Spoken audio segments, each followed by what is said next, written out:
Đây là một trong những bức ảnh đáng sợ nhất trong lịch sử loài người. Khi phi hành gia Brooks McCandless thực hiện chuyến đi bộ ngoài không gian không dây nối đầu tiên, ông đã không nói lời nào trong suốt 3 ngày sau khi trở về. Một nhà tâm lý học của NASA đã hỏi ông có chuyện gì, và ông chỉ nói một câu: "Tôi đã thấy trái đất đang thở."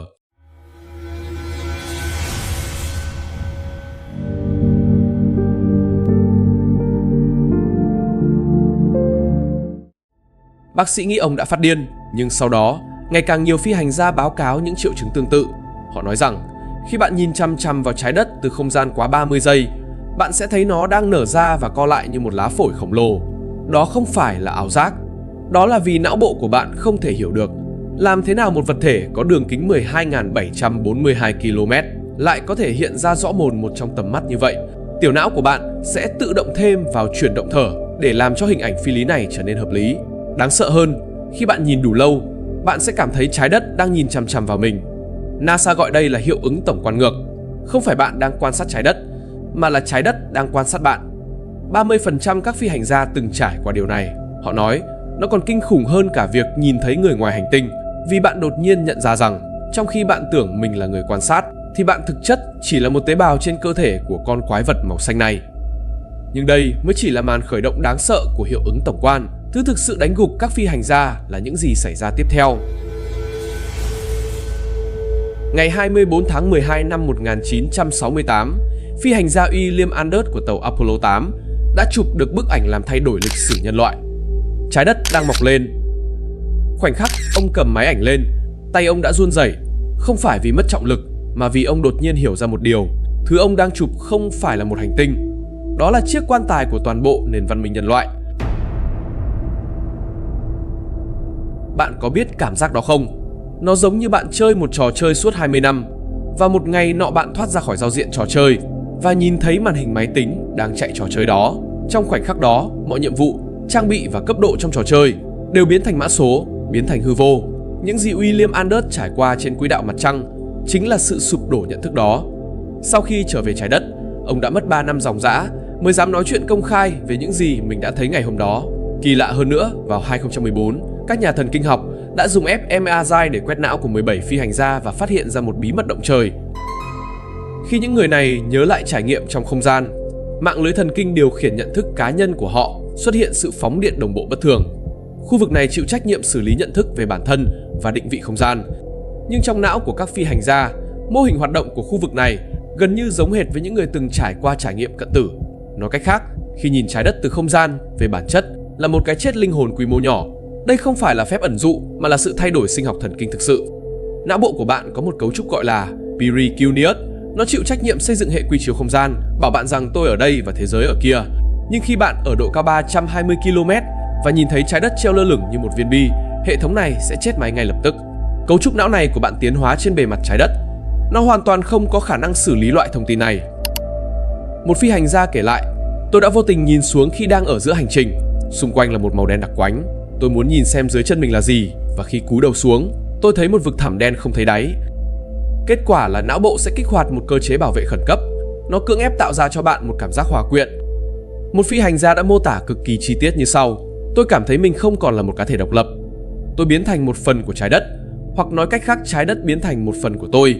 Cảm giác này không phải là chất thơ lãng mạn, nó là một sự rối loạn nhận thức, một biện pháp cực đoan mà não bộ thực hiện để tránh sự sụp đổ hoàn toàn. Nhưng điều thực sự kinh khủng vẫn còn ở phía sau. Năm 2007, một đội ngũ thần kinh học Nhật Bản đã làm một thí nghiệm. Họ cho 30 người đeo kính VR để mô phỏng góc nhìn trái đất từ trạm vũ trụ quốc tế. Chỉ sau 15 phút, có 43% số người xuất hiện tình trạng mờ nhạt ranh giới bản thân. Có người bắt đầu không phân biệt được tay mình và cái bàn. Có người cảm thấy ý thức của mình đang lan tỏa ra bên ngoài. Thậm chí có 2 người đã suy sụp ngay tại chỗ, tuyên bố rằng mình không biết mình là ai nữa. Và đó mới chỉ là mô phỏng VR. Trải nghiệm không gian thực tế có sức mạnh gấp 100 lần. Trong không gian, các giác quan của bạn sẽ nhận được một loạt thông tin mâu thuẫn.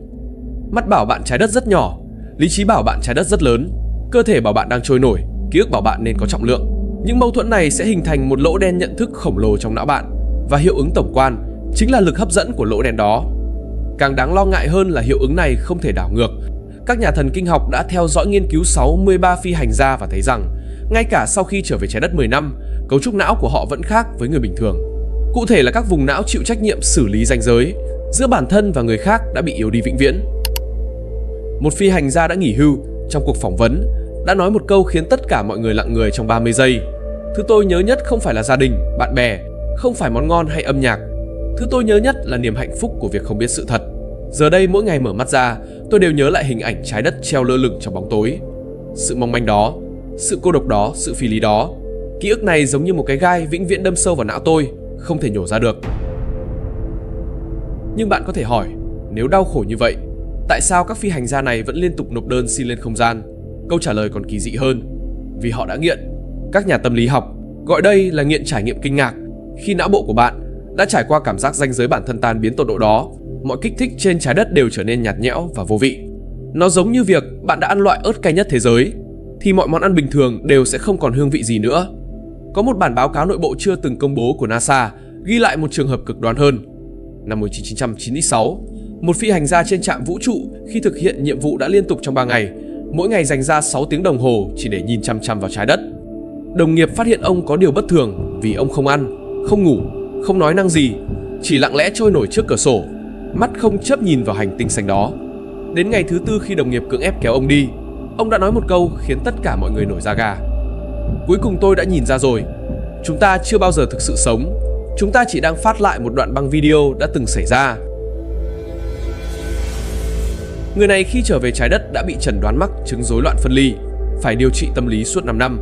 Nhưng cho đến tận hôm nay, ông vẫn khăng khăng về những gì mình đã thấy trong không gian. Ông nói rằng, khi bạn nhìn chằm chằm vào trái đất quá một giới hạn thời gian nhất định, bạn sẽ thấy những thứ không nên thấy. Không phải ảo giác, mà là sự thật bị che giấu của hành tinh này. Ông từ chối tiết lộ cụ thể đã thấy gì, chỉ lặp đi lặp lại rằng có những sự thật mà nhân loại vẫn chưa sẵn sàng để đón nhận. Vậy, hiệu ứng tổng quan thực sự đã thay đổi điều gì của các phi hành gia? Câu trả lời của các nhà thần kinh học là cảm giác về thời gian. Cảm giác thời gian của người thường là tuyến tính, quá khứ, hiện tại, tương lai nối tiếp nhau. Nhưng với những phi hành gia này, thời gian của họ trở nên có hình cầu. Khi bạn nhìn trái đất từ không gian, ánh sáng bạn thấy từ bầu khí quyển và đại dương có sự sai lệch thời gian cực nhỏ. Điều này tạo ra một hiệu ứng kỳ lạ. Bạn cảm thấy mình đang đồng thời nhìn thấy cả quá khứ và hiện tại của trái đất. Một nhà vật lý đã đưa ra lý thuyết táo bạo hơn. Hiệu ứng tổng quan có thể là dấu hiệu đầu tiên của việc não người tiếp xúc với không gian 4 chiều. Ông tin rằng khi đó não bộ sẽ tạm thời đột phá giới hạn của không gian 3 chiều để cảm nhận cấu trúc thực sự của thời gian và không gian. Điều này cũng giải thích tại sao nhiều phi hành gia trở về đều có cảm giác nhìn thấu mọi sự việc trong đời. Hiệu ứng tổng quan đang viết lại sự hiểu biết của con người về ý thức. Nó chứng minh rằng nhận thức về cái tôi mà chúng ta tin tưởng không chút nghi ngờ thực chất chỉ là một câu chuyện mà não bộ theo dệt nên để chúng ta có thể sinh tồn trên bề mặt trái đất. Khi bạn rời khỏi bề mặt đó, câu chuyện này sẽ bắt đầu sụp đổ. Điều gây ngạc nhiên hơn là bạn không cần thực sự phải lên không gian mới trải nghiệm được một phần của hiệu ứng này. Năm 2019, các nghiên cứu cho thấy khi quan sát trái đất ở độ cao mô phỏng trên 10.000 km, cảm giác ranh giới bản thân của con người đã bắt đầu nới lỏng. Ở độ cao 380.000 km, gần như tất cả mọi người đều trải qua sự tái cấu trúc nhận thức. Hiệu ứng tổng quan có thể là một cơ chế tiềm ẩn sâu trong não bộ con người. Cùng với sự phổ biến của du lịch vũ trụ thương mại, trong vòng 20 năm tới, có thể sẽ có hàng trăm nghìn người trải qua cú sốc nhận thức này. Khi đó, nền văn minh nhân loại sẽ thay đổi ra sao? Liệu chúng ta có nhận ra sự phi lý của chiến tranh và biên giới? Hay sẽ có nhiều người suy sụp vì không thể chịu đựng nổi sự thật? Không ai biết câu trả lời, nhưng có một điều chắc chắn, khi bạn thực sự nhìn rõ hành tinh này từ bên ngoài, bạn sẽ không bao giờ có thể quay trở lại được nữa.